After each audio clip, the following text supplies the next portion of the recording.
Did you know there are at least 108 mountains on Earth that rise above 7,000 meters? 14 of them are the famous 8,000ers. That leaves 94 mountains that get far less attention, despite being just as extreme. Ranking all of them would be impossible. So in this video, I've narrowed it down to two extremes. 5 7,000 meter peaks that are considered the most achievable, often used as a first expedition to that altitude, and 5 that sit at the opposite end of the spectrum, the most difficult and deadliest, responsible for an extraordinary number of serious accidents and deaths. Don't get me wrong, there are really no easy 7,000 meter mountains, but these are the ones with the highest success rates and somewhat frequent attempts. The last mountains on this list have earned reputations so bad that simply attempting them is seen as a serious gamble with your life. And the final one has the highest death-to-summit ratio of any mountain on Earth. But let's start with number 1. This first mountain sits in a remote part of the Himalayas, reached only after days of trekking through isolated valleys. It rises above 7,000 meters, looks every bit as intimidating as the peaks around it, but is often where climbers make their first attempt at this altitude. Himlung Himal rises to 7,126 meters, or 23,379 feet, in a remote part of northern Nepal, near the border with Tibet. Despite its height, it has developed a reputation as one of the most achievable 7,000 meter peaks in the world. That reputation comes down to a few key factors. The standard route on Himlung is not extremely technical. Most of the climb consists of snow slopes and glacial travel, rather than steep rock or sustained ice climbing. Just as importantly, reaching the mountain requires a long approach trek through the Nar and Pu valleys, which naturally helps climbers acclimatize before they ever set foot on the mountain. Because of this, Himlung has one of the highest summit success rates among popular 7,000 meter peaks.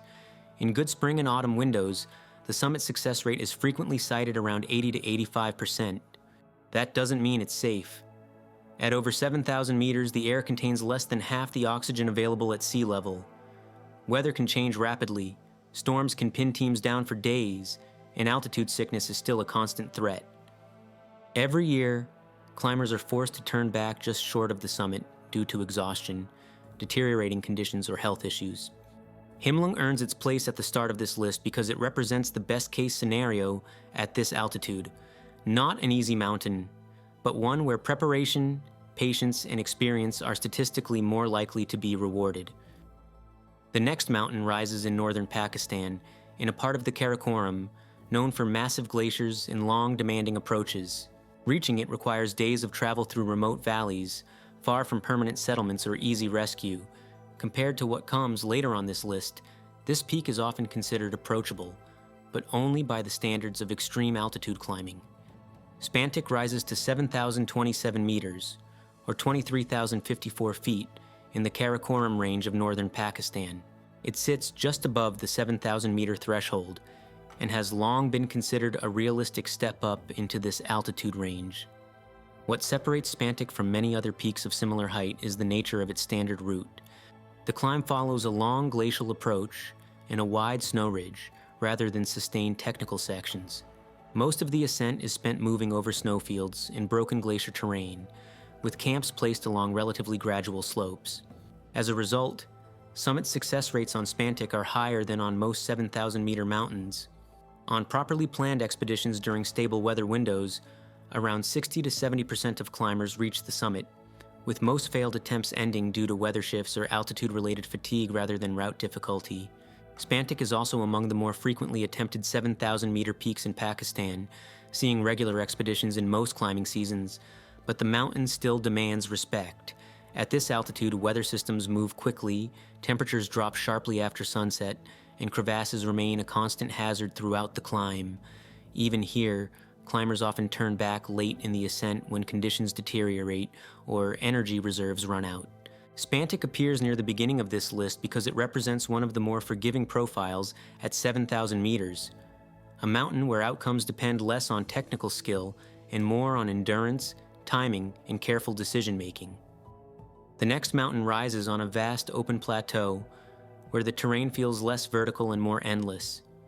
There are no narrow ridges here, no dramatic spires, just long slopes that stretch toward the horizon. Its scale is deceptive. And so is its reputation, because at this altitude, distance and exposure can be just as dangerous as technical climbing. Lenin Peak rises to 7,134 meters, or 23,406 feet, in the Pamir Mountains of Kyrgyzstan. It's one of the most recognizable 7,000-meter peaks in the world, and by far the most attempted. What makes Lenin Peak stand out is not technical difficulty, but scale. The normal route avoids steep rock and sustained ice, instead following wide snow slopes and long traverses across exposed terrain. Climbers spend hours moving at extreme altitude, often in strong winds, with very little shelter anywhere on the route. Because access is relatively straightforward and logistics are well established, hundreds of climbers attempt Lenin Peak every year. It's often described as the most approachable 7,000er, a label that hides a harsher reality. Despite the non-technical route, only about 30 to 40% of climbers who attempt Lenin Peak reach the summit in a given season. Most turn back due to altitude sickness, exhaustion, or sudden weather changes rather than route difficulty. One reason is how exposed the mountain is. Lenin Peak sits in an open range with little natural protection, allowing storms to move in quickly and trap climbers high on the mountain. Whiteouts, extreme wind chill, and rapid temperature drops are common even during the main climbing season. On Lenin Peak, the difficulty builds slowly. Hours of movement at extreme altitude, constant wind exposure, and the sheer length of the summit day push many climbers past their physical limits long before technical skills become a factor. The next mountain rises in the shadow of the world's highest peaks, in a region where altitude is encountered long before the climb even begins. Approach routes pass through well-traveled valleys, but once above base camp, the terrain sharpens quickly. Here, the line between manageable and dangerous is thinner, and mistakes become harder to recover from. Baruntse rises to 7,129 meters, or 23,389 feet, in the eastern Himalayas of Nepal, between Everest and Makalu. It's a mountain that sits among giants, and as a result, it benefits from some of the most developed access and acclimatization routes in the region. Most expeditions to Baruntse approach through valleys already used by climbers heading for nearby peaks, often combining the climb with acclimatization on lower summits. That means many climbers arrive at base camp already adjusted to altitude, which plays a major role in how attempts unfold.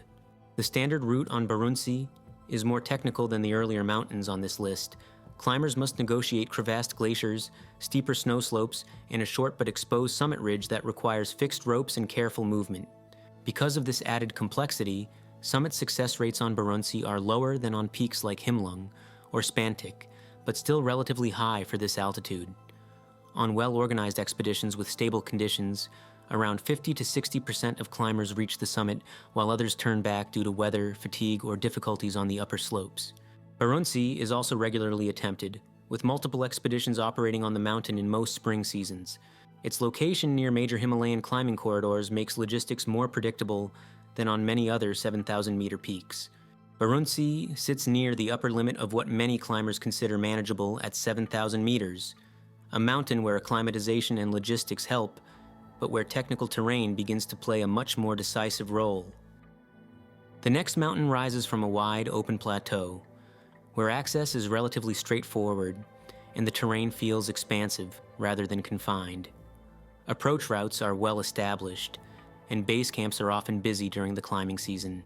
It's a place where altitude becomes the main challenge, not technical difficulty or isolation.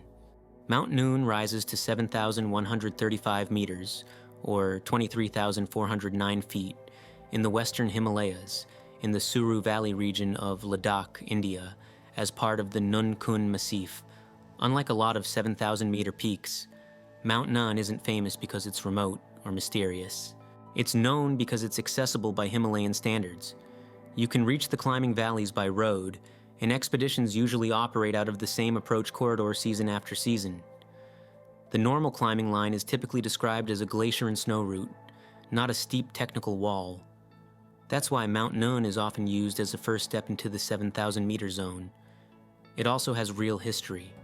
Official success rate statistic for Mount Nun does not exist, but expedition operators who run this mountain regularly often report high summit rates in good seasons, with some claiming over 80% on their guided teams during favorable summer windows. And even with that access and that reputation, Mount Nun still behaves like a 7,000-meter mountain. Summit days can run 10 to 14 hours from high camp, and the climb is still shaped by altitude, wind, and the simple fact that you are operating in thin air for days. Mount Nun belongs on the more achievable side of this list because climbers attempt it regularly. And in good conditions, a lot of those attempts do reach the top. The next mountains on this list are still around 7,000 meters, but when discussing them, climbers stop talking about success rates and start talking about survival. Attempts here are fewer, routes are less forgiving, and mistakes are far harder to recover from. On this mountains, experience helps, but does not guarantee anything. These are often considered the deadliest 7,000-meter mountains on Earth. And we'll start with the first one now. Masherbrum is located in Gilgit-Baltistan, northern Pakistan, above the Hush Valley in the Karakoram. It rises to 7,821 meters, or 25,659 feet. It was originally labeled K1 in early Karakoram surveys, the first major peak measured and recorded in that region, years before K2 became famous worldwide. But Masherbrum's reputation today comes from how rarely climbers succeed here. The first ascent happened in 1960, when George Bell and Willy Unzold reached the summit. After that, expeditions returned again and again and failed, often without even getting onto the upper mountain. Weather is one reason. This part of the Karakoram is known for long storm cycles, and teams have repeatedly reported being pinned down for days, unable to move higher, and unable to descend safely. Some attempts ended simply because no stable summit window ever appeared. Avalanches are the other constant threat. The mountain's steep snow slopes load quickly after storms, and multiple retreats were triggered by snowslides damaging camps and stripping fixed ropes. And then there's the west face. David Lama, one of the strongest alpinists of his generation, repeatedly identified Masherbrum's west face as one of the hardest unclimbed objectives in the world. He described it as the Eiger North Face with Cerro Torre on top, a way of saying this wasn't about height. It was about sustained technical difficulty mixed with relentless objective danger. Lama tried the west face multiple times and never succeeded. He ultimately considered Masherbrum one of the most serious unfinished problems in high-altitude alpinism. The next mountain rises in one of the coldest and most hostile ranges on Earth. Here, altitude is only part of the problem. Temperatures plunge far lower than most climbers expect. Storms arrive with little warning, and retreat can take days even in good conditions. This is a place where endurance matters as much as experience, and where mistakes are rarely forgiven. Victory Peak is located on the border between Kyrgyzstan and China, in the Tian Shan mountain range. It rises to 7,439 meters, or 24,406 feet, making it the highest mountain in the Tian Shan and the northernmost peak on Earth above 7,000 meters. Among Russian climbers, there's a well-known saying, "Don't tell me how many times you've climbed Everest, tell me whether you've climbed Victory Peak." That reputation comes from decades of experience on this mountain. Victory Peak was first climbed in 1956 by a Soviet expedition, and from the beginning, it developed a record unlike most other high mountains.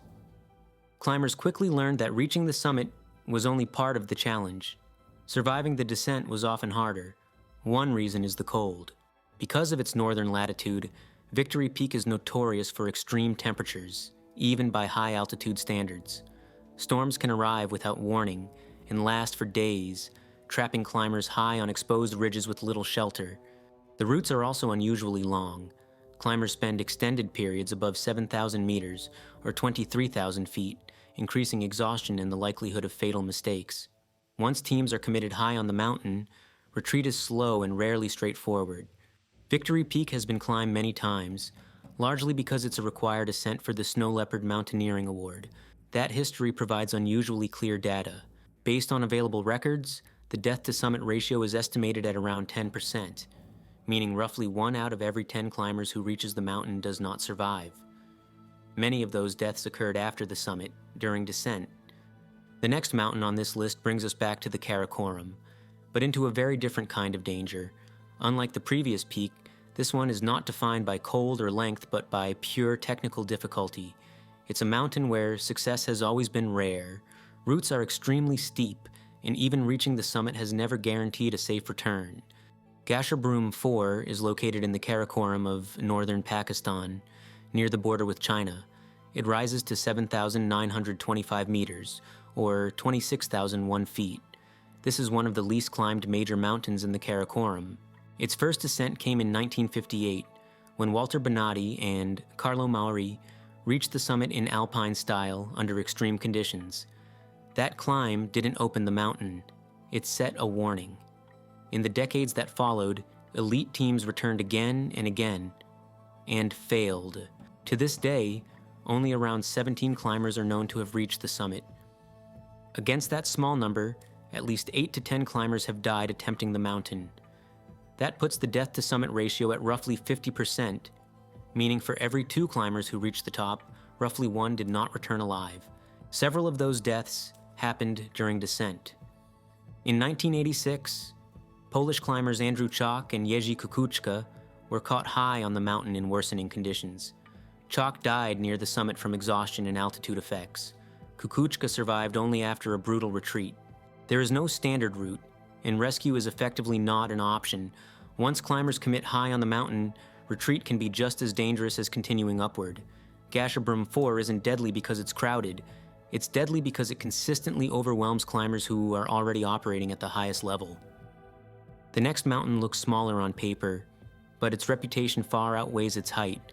It's a peak that gained notoriety not through statistics or records, but through a single descent that nearly killed some of the best climbers in the world.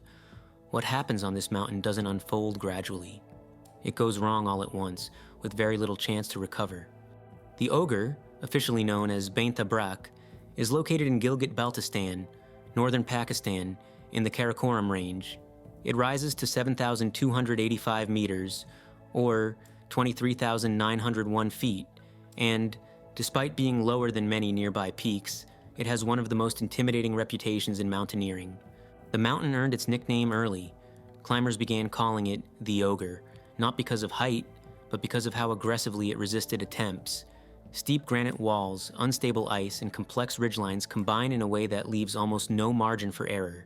The first ascent came in 1977, when Doug Scott and Chris Bonington reached the summit. That climb became legendary, not because of the ascent alone, but because of what followed. During the descent, Doug Scott suffered broken legs after a fall. What should have been fatal turned into one of the most famous survival stories in mountaineering. Scott was lowered and crawled down the mountain over several days, eventually making it off alive.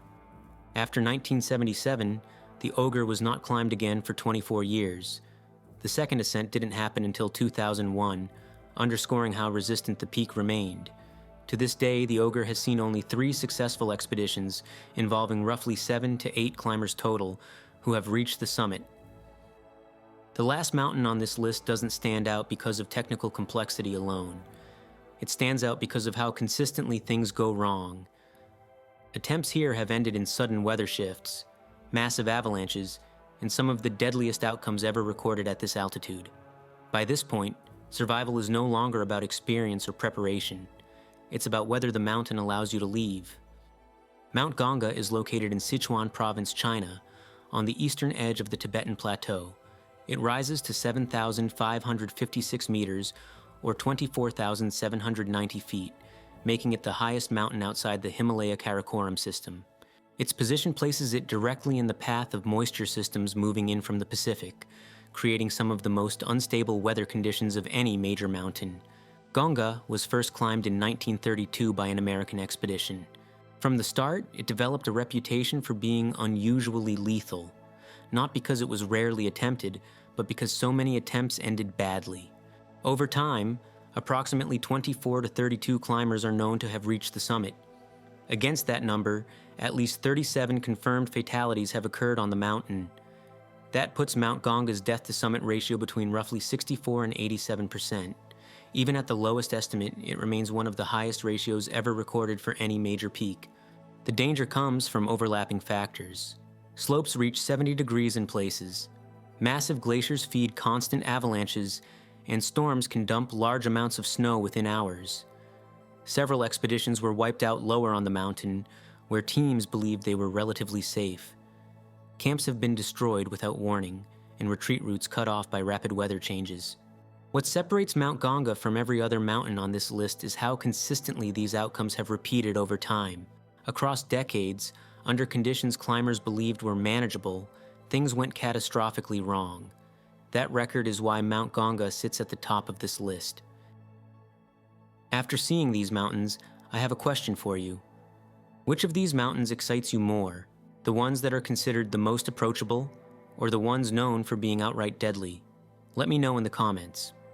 Also, if you enjoyed the video, please leave a like, subscribe, and check out my other stuff.